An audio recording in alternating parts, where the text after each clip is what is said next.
Hey, sweet ones. All right, we left off with Junie B being taken to the office by Mrs.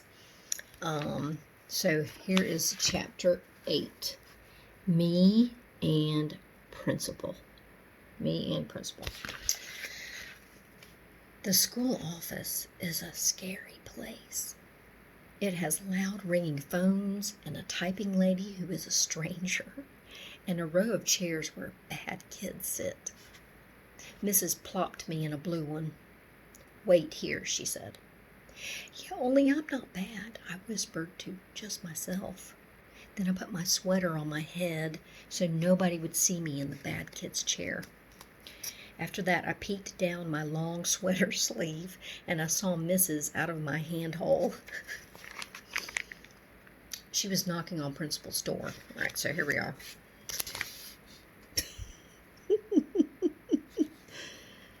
She is a nut. She's a hoot. Okay, there's Mrs. Principal, as you can see. All right. So she was knocking on Principal's door. Then she went in there, and my heart felt very pumpy because she was tattletaling on me, I think. After a while, she came out again. Principal came with her. Principal has a baldy head, which looks like rubber. Also, he has big hands and heavy shoes and a suit made out of black. "Could I see you in my office for a minute, Junie B?" he said. And so then I had to go in there all by myself, and I sat in a big wood chair, and Principal made me take the sweater off my head. "So what's this all about?" he said. "Why do you think your teacher brought you down here today?" "Because," I said very quiet. "Because why?" said Principal. "Because that Grace shot off her big fat mouth," I explained. Then Principal folded his arms, and he said for me to start at the beginning. And so I did. First, I told him how I spent the night at my grandpa's house.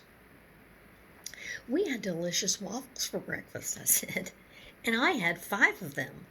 Only my grandpa didn't know where I put them all, except I put them way in here." And then I opened my mouth and showed Principal where my waffles went. Oh my gosh. After that, I told him how my grandma, Miller, came home from the hospital, and she told me I had a monkey brother. For really and honest and truly. And so then I told the children at show and tell, I said, and at recess, Lucille and that Grace started giving me lots of pretty stuff because they wanted to be first to see him. Except too bad for me, I said, because when we came inside, Mrs. found out about the snack tickets. And then that dumb Grace shut off her big fat mouth about her shoes. And so I got marched down here, and I had to sit in the bad kid's chair. Then I smoothed my skirt. The end, I said nicely. Principal rubbed his head that looks like rubber.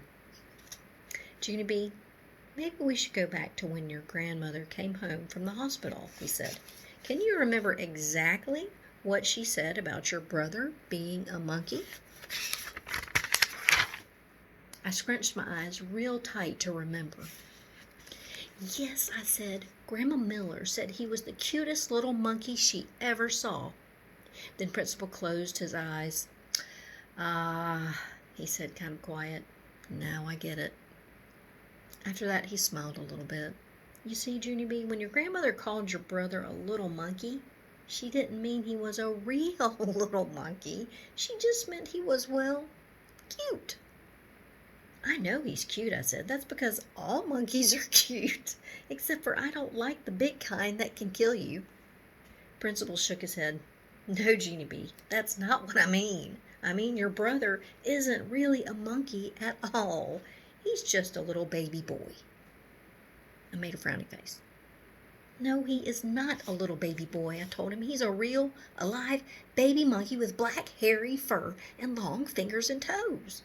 You can ask my Grandma Miller if you don't believe me." And so guess what Principal did then? He called her, that's what. He called Grandma Miller right up on the phone. And then he talked to her, and then I talked to her too. "Hey, Grandma," I said very shouty. "Guess what just happened down here? Principal said that my baby brother isn't a real alive monkey. Only he is, 'cause you told me that. Remember? You said he was a monkey, for really and honest and truly. Then Grandma Miller said she was very sorry. She didn't mean he was a real monkey. She just meant he was cute, just like Principal explained to me. And so then I felt very droopy inside. Yeah, only what about all of his black hair and his long fingers and toes, I said. And what about his bed that looks like a cage and the wallpaper with his jungle friends on it? But Grandma Miller kept on saying that my new brother was just a regular cute baby. And so finally I didn't want to talk to her anymore and I hanged up the phone. Then I bended my head way down and my eyes got a little bit of wet in them. Darn it, I said very quiet. After that, Principal gave me a tissue, and he said, "I'm sorry," to me. Then he held my hand, and me and him walked back to room 9. End of chapter 8.